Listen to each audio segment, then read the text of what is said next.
Hey everyone, कैसे हैं आप सब। तो यस, ये वीडियो मैं उनके लिए बना रही हूँ जो लोग बहुत स्ट्रगल कर रहे हैं।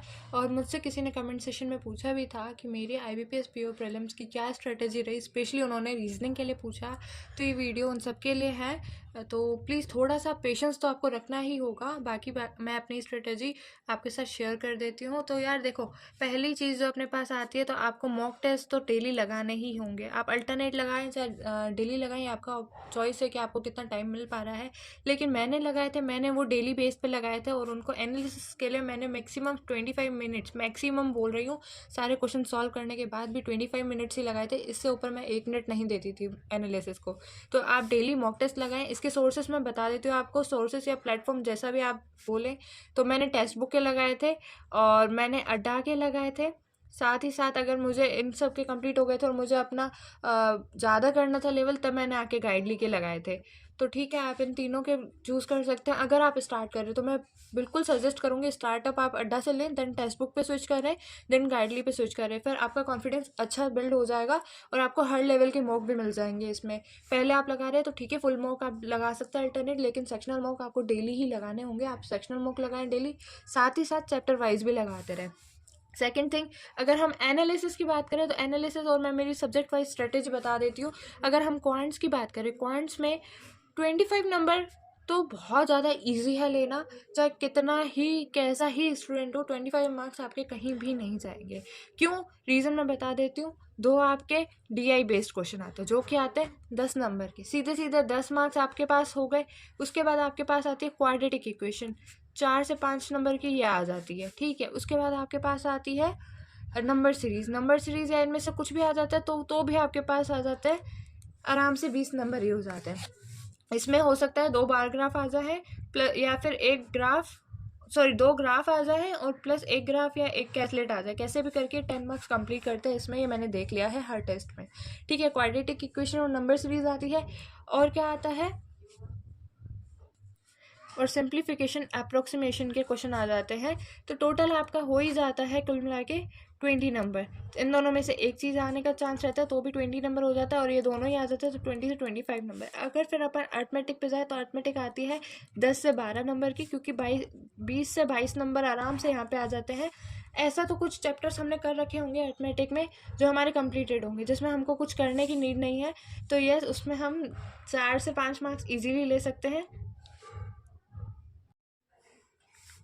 ये ध्यान रखना, इसमें से कम 22 से 25 का कंटेक्ट आएगा ही आएगा, कहीं नहीं जाएगा। क्योंकि मैंने ये देखा है, या तो क्वाड्रेटिक इक्वेशन या ये दोनों देते हैं, एक कैसलेट एक्स्ट्रा दे देते हैं, लेकिन कर देते 22 25। तो इसमें 10 या 12 नंबर की ही अर्थमेटिक आती है, जिसमें से 4 से 5 चैप्टर अपने पास इसी साइड हो जाते हैं। जैसे कि अपने पास टाइम एंड वर्क हो गया या प्रोबेबिलिटी हो गई। तो ऐसे कुछ चैप्टर है जो अपने पास एज हो गया, मिक्सड एंड एलिगेशन हो गया और रेशियो प्रपोर्शन हो गया। तो इन चैप्टर के क्वेश्चन आते हैं, आपको करना है रेशियो प्रपोर्शन कर दो। प्रीलिम्स की बात करूँ, मेंस की बात नहीं करी, फिर से कह रही हूँ। रेशियो प्रपोर्शन कर दो, उसके बाद आप कर दो मिक्सचर एलिगेशन, उसके बाद आप कर दो एज का क्वेश्चन, उसके बाद आप कर दो एवरेज का क्वेश्चन, उसके बाद आप कर दो प्रोबेबिलिटी का क्वेश्चन। उसके बाद ठीक है, एक XYZ किसी के भी आपको जो चैप्टर इजी लगता है, जो साइड इजी लगता है, आप उसके करो। मैं कुछ नहीं कह रही कि आप ये करो कि 10 के 12 नंबर आपको 35 में से 35 लाना नहीं हो रहा है, हम 35 में से 28 ले आएंगे तो भी हमारे पास बहुत बड़ी हेल्प मिल जाएगी। तो इसमें भी हम देखें तो 25 नंबर अपने यहाँ बनते हैं, 1 2 3 4 5 30 नंबर अपने यहाँ बन गए। एक हाथ गलत भी जाए तो भी हम कोशिश ये करेंगे एक्यूरेसी के साथ। तो मेरा यही रहता था। मैंने पहले अर्थमेटिक नहीं उठाया था, मैंने ये उठाए थे। इसकी प्रैक्टिस करने के बाद मैंने ये चैप्टर्स उठाए और इन चैप्टर्स को मैंने करके अपना ये कर लिया था कि मेरे को मैथ्स में 35 में से 30 मार्क्स करने ही है। उसके बाद मैं अगर बात करूँ रीजनिंग साइड की, रीजनिंग मेरा मतलब ये मानो स्ट्रेंथ है। आपके पास भी कोई ना कोई एक सब्जेक्ट ऐसा होना चाहिए जो आपकी स्ट्रेंथ हो, जिसमें आप फुल में से फुल लाने की भी कैपेबिलिटी रखते हो, जिसको आप कर डालो। मतलब ऐसा है कि इसको करने में मज़ा आ रहा है, कर डालो वाली बात है। तो आपका अगर है उस सब्जेक्ट, तो उसको और स्ट्रेंथ बनाने के साथ साथ आप बाकियों पे भी थोड़ा फोकस करना। ऐसा नहीं कि सिर्फ उस पर ही लगे रहे हो, नहीं, इसको अपन को करना है, इतना स्ट्रॉन्ग करना है कि बाकी सब्जेक्ट के जो लूप आ रहे हैं बाकी सब्जेक्ट में, तो उसको कवर अप कर दे। लेकिन इसका मतलब ये नहीं है कि आप बाकी सब्जेक्ट को बिल्कुल छोड़ ही दो। ठीक है, तो अब मैं रीजनिंग की बताती हूँ। रीजनिंग में क्या है, देखो 5 इनइक्वालिटी आती है, ये बहुत ईजियर साइड जाती है अगर आप तरीके से करो तो। ऐसे 3 4 या 5 नंबर के कई बार होता है, बहुत कम चांसेस होते हैं 3 या 4 नंबर के हैं, मोस्टली 5 नंबर के आपके आ जाते हैं सिलोगिज्म में आ जाते हैं। ठीक है, 10 नंबर यहाँ कवर। आपके पजल नहीं बन रहे, आपके फ्लोर वाले हैं, लीनियर वाले हैं, उसमें कन्फ्यूज़न आ रहा है। ठीक है, सिटिंग अरेंजमेंट नहीं बन पा रहे हैं, तो मैं उसके लिए सजेस्ट करूँगी कंडीशन पे जाओ। भाई नहीं हो रहा है, ये एक सॉल्यूशन नहीं होता है, पर कंडीशन के थ्रू करोगे श्योरली होगा। मैं कैसे करती हूँ क्वेश्चन, मैं मेरे पॉइंट ऑफ व्यू से बताऊँ। जैसे एक क्वेश्चन है जिसमें है ना 3 या 4 कंडीशन बन रही है, 3-4 कंडीशन बन रही है, तो मैंने वो 4 कंडीशन बना डाली। ठीक है, एक साथ ही बना दी। उसमें बोला एक्स बैठा है वाई के जस्ट लेफ्ट, एक्स बैठा है वाई के जस्ट लेफ्ट। ठीक है, और मैंने एक बार के लिए 2 कंडीशन में भर दिया। ठीक है, उसके बाद बोला वाई और जेड के बीच में 3% है, तो मैंने वाई और जेड के बीच में यहाँ पे भी 3% लगा दिए, वाई और जेड के बीच में यहाँ पे भी 3% लगा दिए। प्रोबेबिलिटी बन गई। ठीक है, जितने भी इसके प्रोबेबल थे आंसर्स वो हमने बना दिए, सिचुएशंस बन गई, इसके अकॉर्डिंग करते जाओ।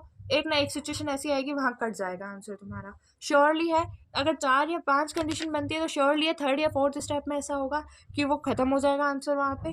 वो 1 या 2 कंडीशन अपने आप ही कट जाएगी, वो 1 या 2 कंडीशन में से आपका आंसर भी आ जाएगा। इतना बोल सकते हो। सर्कल आ रहा है, सर्कल में भी बना डालो 2 या 3 आराम से, कोई दिक्कत नहीं है, कोई टाइम टेकिंग नहीं होगा, उल्टा इजी साइड पड़ेगा। मुझे मेरे पॉइंट ऑफ व्यू से बहुत ज़्यादा इजी साइड लगता था ये कि कंडीशन बना दो और काटते जाओ। वरना हम क्या करते हैं, या तो कुछ लोग करते हैं की पॉइंट्स लिखते जाते हैं, यहाँ पे लिख दिया एक्स वाई के ये बैठा था, फिर वाई के जेड ऐसे था, फिर अब जेड तो इधर भी आ सकता है, जेड तो इधर भी आ सकता है, तो ऐसा करके ये नहीं करना है बस। ठीक है, टाइम वेस्ट नहीं करना है, टाइम मैनेज करके चलना है। जो रीजनिंग और पॉइंट्स हो प्लीज़ टाइम मैनेज करके करना ही पड़ेगा, ऑप्शन नहीं है आपके पास। तो इसमें एक ही गोले में घिसड़ करने की ज़रूरत नहीं है। एक ही गोले में आप कर रहे हो, ये मानो 6 लोग बैठे हैं, तो आपने क्या किया, इसमें कंडीशन दे दी एक्स और वाई ऐसे, वाई के उसमें जेड यहाँ बिठा दिया, और इसी में ये कर रहे हो जेड की प्रोबेबिलिटी यहाँ भी आ गई, और एक्स यहाँ पे भी बैठ सकता है। ये तरीके नहीं होते हैं, ऐसा नहीं होगा कि एक में ही सारी कंडीशंस लगा के देख रहे हो फिर तो आंसर में लगा लो दम, तो नहीं लगेगा। कर लो, कितनी कोशिश करनी है, नहीं बनेगा भाई वो, क्यों उसके पीछे दिमाग लगा रहे हो। इनइक्वालिटी की बात करो, इनइक्वालिटी की तो इतनी प्रैक्टिस हो जानी चाहिए, सामने स्क्रीन हो और आपके माइंड में आंसर हो, वो माइंड में कैलकुलेट हो जाए इतना। तो इनइक्वालिटी पे खुद का रखो फोकस कि यार ये एरो यहाँ जा रहा है, इसका यहाँ ये खुल रहा है, तो इस हिसाब से आपकी इनइक्वालिटी तो माइंड में ही सॉल्व हो जाए। तुमको तो नोटबुक पेन की ज़रूरत ही नहीं पड़नी चाहिए इनइक्वालिटी में। इनइक्वालिटी में तो सच में नीड नहीं पड़ती। सिलोगिज्म 10-10 सेकेंड के आंसर आते हैं। सिलोगिज्म ये सम बन गया, ये नन बन गया, ऐसा करके बना के यार 10 सेकेंड, ज़्यादा से ज़्यादा 20 सेकेंड इसमें आंसर निकाल के ख़त्म करो ना सिलोगिज्म को। कहाँ रीजनिंग टफ आ रही है, मेरे को ये बताओ कहाँ आ रही है टफ रीजनिंग। भाई इनइक्वालिटी तुम्हारा हो गया, सिलोगिज्म हो गया। अगर तुम कंडीशन बेस पे जाते हो तो तुम्हारी पजल से भी बन जाएगी। फ्लोर पजल में दिक्कत आ रही, फ्लोर पजल की बात कर देते हैं। फ्लोर पजल पे आ जाओ। अब फ्लोर में दे दिया भाई 5 फ्लोर है मानो, और पहला भाई बॉटम मोस्ट है 1 फ्लोर। ठीक है, 1 2 3 4 5 अपन ने भी बना दी। कंडीशन दे दी ए बैठ गया यहाँ पे। ठीक है, ए बोल दिया फर्स्ट फ्लोर पे, फिर उसने बोल दिया 2 फ्लोर छोड़ के सी बैठा है, लो अपन ने बना दी। फिर ये बोल दिया कि कम से कम ए और बी के बीच में 1 फ्लोर है, तो ए और बी के बीच में कम से कम 1 फ्लोर हो गया। ये लो 2 कंडीशन हो गई, कंडीशन में बना दिया। फिर इसने बोल दिया कि बी बैठेगा वो टॉप मोस्ट फ्लोर पे नहीं बैठेगा, लो ये कंडीशन कट गई। इस कंडीशन पे रिलाई हो गया आंसर। इसके बाद जो भी बोलता है, जैसे भी बोलता है कि भाई 1 फ्लोर छोड़ के डी बैठा है बी के, तो यहाँ डी आ गया या यहाँ पे ई आ गया, ऐसा करके जैसा भी क्वेश्चन दे रखा है, फिर तो कंडीशन बेस कितनी सी देर लगेगी बनाने के लिए, बचता ही क्या है बनाने को। कंडीशन पे जाते जाओ, जैसे जैसा बोलते जा रहे वैसे वैसा कर जाओ, और जो कंडीशन खत्म होती जा रही हटाते जाओ उसको, बात खत्म हो गई। उसके बाद तो उसमें कुछ बचा ही नहीं ना। उसके बाद रीजनिंग में कहाँ डरा रहा है, हो गई पजल्स, हो गई इनइक्वालिटी, हो गई सिलोगिज्म, हो गया 10 नंबर के ये हो गए। पजल्स की बात करूँ आ जाती है आराम से 3-4 आ जाती है। ठीक है, तो तुम्हारे 30 नंबर तो यहीं हो गए ना, 10 ये 20 ये 30 नंबर तो यहीं हो गए। बाकी बचे 5 नंबर, उसमें आ जाएगी चाइनीज़ कोडिंग। भाई चाइनीज़ कोडिंग में इतना कर लो, इतना मैं बोल देती हूँ, चाइनीज़ कोडिंग में लिखने की तुमको कुछ ज़रूरत नहीं है, कुछ भी ज़रूरत नहीं है लिखने की। तुमको क्या लिखोगे चाइनीज़ कोडिंग में, स्कूल का मतलब ये दे रखा है, विजिट का मतलब ये दे रखा है, लिखते रहो तुम, निकल जाएंगे बाकी क्वेश्चन। कब तक लिखोगे, लिखो तुम। इससे अच्छा तुम अगर पीसी पे इतनी तुम अपनी कर लो कि स्क्रीन टाइम, जैसे स्क्रीन पे आए क्वेश्चन और तुम ये देख सको कि स्कूल यहाँ हो रहा है कॉपी, या स्कूल सिर्फ इसी लाइन में नहीं है, तो ऐसी कौन सी कोडिंग है जो इन लाइन में नहीं है। यार इतना तो तुम रिलायबल बनो कि है ना इनइक्वालिटी और है ना ये चाइनीज कोडिंग वाले क्वेश्चन तो खुद एटलीस्ट उस पर कर सको। क्योंकि इसको लिखने का कोई सेंस नहीं है, फुल टाइम वेस्ट करोगे। ये मेंस नहीं है, ये प्री है। यहाँ लिखने से ज़्यादा दिमाग चलाना पड़ेगा, उसके ऊपर ये देखना पड़ेगा कि हमारा कितना माइंड डेवलप है, जो हम उसको स्क्रीन टाइम में ही कर दे। इसका मतलब ये नहीं है कि उसको तुम पेन कॉपी उठा रहे हो, तुम इसको यहाँ पे कर रहे हो, वहाँ पे कर रहे हो। नहीं भाई, नहीं, नहीं होगा ये, ऐसे कुछ भी नहीं चलेगा। तो ठीक है, क्लियर हो गया। बाकी जो अपना ये बचता है 30 नंबर का, यहाँ हो जाता है मोस्टली एक आध नंबर इधर उधर होता है। अगर स्लोगिज्म 4 नंबर का दे दिया या इनइक्वालिटी 4 नंबर की देती, तो ये होता है कि है ना, कोडिंग दे देते हैं। जैसे न्यूमेरिकल कोडिंग आ जाती है, 7, 8, 9, 10 ऐसे क्वेश्चन दे दिए। ओड वाले में +1 कर दो और इवन वाले में -1 कर दो, ऐसा करके चलता रहता है। ये वाली कोडिंग आ जाती है ना। या ब्लड रिलेशन आ जाता है। सच्ची ब्लड रिलेशन में मैंने देखा यार, लोगों को बहुत टाइम लगता है। क्यों लगा रहे हो यार, अपने माइंड को थोड़ा सा डेवलप करो ना। ब्लड रिलेशन प्रैक्टिकलिटी पे ले जाओ, नहीं हो रहा तो तुमसे चाचा मामा काका जो लगाने प्रैक्टिकलिटी पे लगा लो एक बार। नहीं हो रहा, सीधी सी बात है।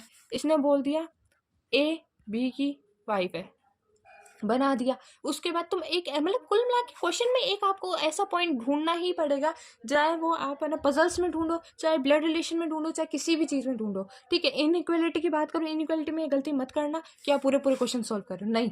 इनइक्वालिटी में एक पॉइंट ढूंढो, दूसरा एंड ढूंढो, लिखने की जरूरत नहीं है, उसको वहीं पे सॉल्व करो। ये अच्छा, मैं एक ट्रिक बता देती हूँ इनइक्वालिटी की, जिससे तुमको हेल्प मिल जाएगी इनइक्वालिटी स्क्रीन पे करने की। ठीक है, इनइक्वालिटी की मैं ट्रिक बता देती हूँ। तुम्हारे दादा है, दादी है, ठीक है, तुम्हारे मम्मी है, पापा है, और तुम्हारे सिबलिंग्स है, और तुम हो। ठीक है, इतना समझ में आ गया। दादा और दादी, मम्मी और पापा, और तुम सिबलिंग्स सब बराबर हो, मानते हो।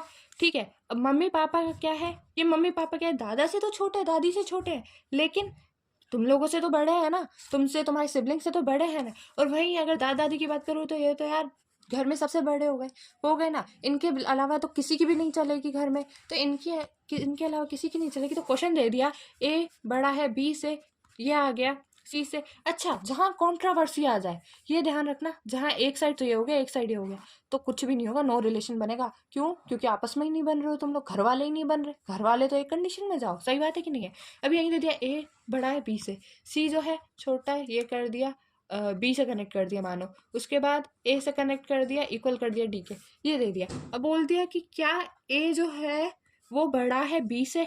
अच्छा, ए बी से दे रखा है, ए जो है वो बड़ा है सी से, या सी जो है वो बड़ा है इक्वल है डी से। अब इधर बात करते हैं दो कंडीशन की अपन। ठीक है, ए बड़ा है सी से, अब पीसी में ही देखो, ए बड़ा है बी से, ठीक है, अब बी कनेक्टेड सी से, तो चलेगी किसकी, दादा की। यहाँ पे कौन है, दादा, और यहाँ पे कौन है, जा डायरेक्शन सेम रही है, यहाँ पे भी भाई बी से बी ऐसे जा रहा है, उसके बाद भाई अगर वैसे तुम बनाओगे तो यही बनाओगे ना, ए बी बड़ा है इक्वल है सी के। तुमको इस वे में समझा देती हूँ। ठीक है, सुनोगे तो तुम दादा की ना, और किसी की थोड़ी सुनोगे भाई। यहाँ पे मम्मी पापा बोल रहे लेकिन बड़े तो दादा है ना, चलेगी तो दादा की। तो यहाँ पे दादा आ गए तो दादा की चलेगी ना। यहाँ पे चाहे तुम डी रख दो तो भी दादा की चलेगी। ठीक है, दादा बड़े, ठीक है। तो यहाँ तुम देखो ए बड़ा है सी से, हाँ बात खत्म हो गई। ठीक है, ये हो गया सही आंसर। सी बड़ा है इक्वल डी के, भाई सी तो है, सी के पास तो है ही नहीं। ये देखो ना, इसकी साइड चोंच जा रही है, तो ये आगे तो कंडीशन बनना ही बंद हो गई, आगे क्यों चेक करना है हमको। तो ऐसा करके जो तुमको ट्रिक बनानी है, भाई मैंने मेरी ट्रिक समझा दी तुमको जो ट्रिक बनानी है, जैसे रिलायबल लगता है वैसे करो। किसी की स्ट्रेटेजी, किसी की चीज़ों पर मत रिलाय करो, सिर्फ अपनी स्ट्रेटेजी, अपने ऊपर कॉन्फिडेंस रखो, पेशेंस रखो, सब हो जाता है। ठीक है, उसके बाद अपन बात करते हैं इंग्लिश की। इंग्लिश कहाँ से करें? अच्छा, ये ज़्यादा दिक्कत आती है कि इंग्लिश में आरसी नहीं हो रहा है, इंग्लिश में ऐसा नहीं हो रहा है, इंग्लिश में वैसा नहीं हो रहा, कैसा करें इंग्लिश में एक जेन्युइन सी बात बताती हूँ। मैं इंग्लिश मीडियम से हूँ तो मुझे इतना नहीं लगा, बाकी आप लोग किसी भी मीडियम से हैं, हिंदी से, इंग्लिश से, मैं बता देती हूँ आपको। इंग्लिश के लिए आरसी उठाना लास्ट में, ठीक है। और कई लोग मैंने देखा है कि क्या करते हैं, पूरा उसको पढ़ते हैं, सेंसलेस चीज़। नहीं भाई, तुम स्किमिंग करो, उसकी स्किमिंग करके क्या करना है, तुम 5 क्वेश्चन है, 5 क्वेश्चन के की पॉइंट्स लिखो।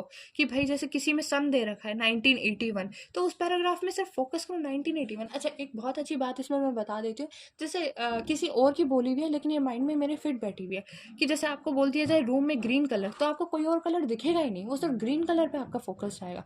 तो इसमें भी भाई यही स्ट्रेटेजी लगाओ, यही वो तुम लगाओ कि लॉजिक यही लगेगा कि इसमें बोलते 1981, पूरा कितना ही बड़ा पैराग्राफ हो, उसमें सिर्फ एक जगह नजर जानी चाहिए 1981। इसकी वजह से करो, इतना पास करो कि सिर्फ 1981 हाथ में आए, बाकी दुनिया जाए भाड़ में, बाकी पैराग्राफ जाए भाड़ में, कोई मतलब नहीं है। उस क्वेश्चंस के जो 5 क्वेश्चन आएंगे ना, उसके की पॉइंट्स उठाओ और कर डालो।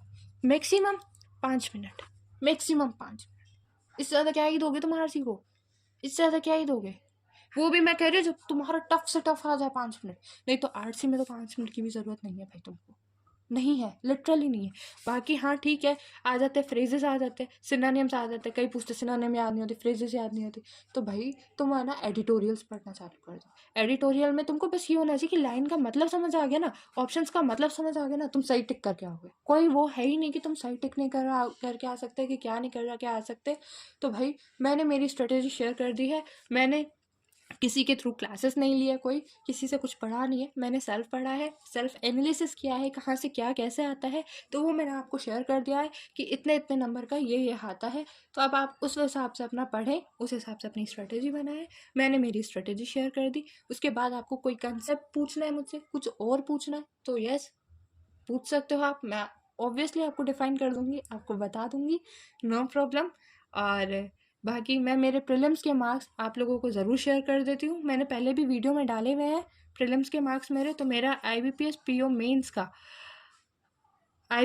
मेंस का अभी एग्ज़ाम हुआ है, मैंने क्लियर किया है। मेरा इंटरव्यू है IBPS PO का। और प्रीलिम्स की बात करें तो मेरा यस ये फर्स्ट अटैम्प्ट है। मैंने कुछ महीने अपने आप को दिए थे ताकि मैं हर एग्ज़ाम को एनालाइज कर सकूं कि एग्ज़ाम किस लेवल का आ रहा है। तो यस मेरा ये फर्स्ट अटैम्प्ट का है। और प्री में मेरे मार्क्स रहे हैं, रीजनिंग में मेरे रहे हैं 32.5, ठीक है। और क्वांट्स में मेरे रहे हैं 17.5 रहा था। और इंग्लिश की बात करूँ तो मेरा 18 पॉइंट नहीं, इस क्वांट्स में 17.25 रहा था और इंग्लिश में 18.25 रहा था। टोटल मेरा था 68। तो यस मैं बोल देती हूँ कट ऑफ गई थी 54 और मेरा आया था 68, 14 मार्क्स का डिफरेंस था, ठीक है। तो मैं आपको यही बोलूँगी, अगर आपको मेरी स्ट्रेटेजी समझ आती है तो ही उसके ऊपर रिलाई करना, वरना कोई नीड नहीं है। और मुझसे किसी ने पूछा था तो यस मेरी स्ट्रेटेजी ये है, देख लेना एक बार। नहीं तो आप कहीं भी कुछ भी हेल्प चाहिए तो मुझसे पूछ लेना, ठीक है। Thank you.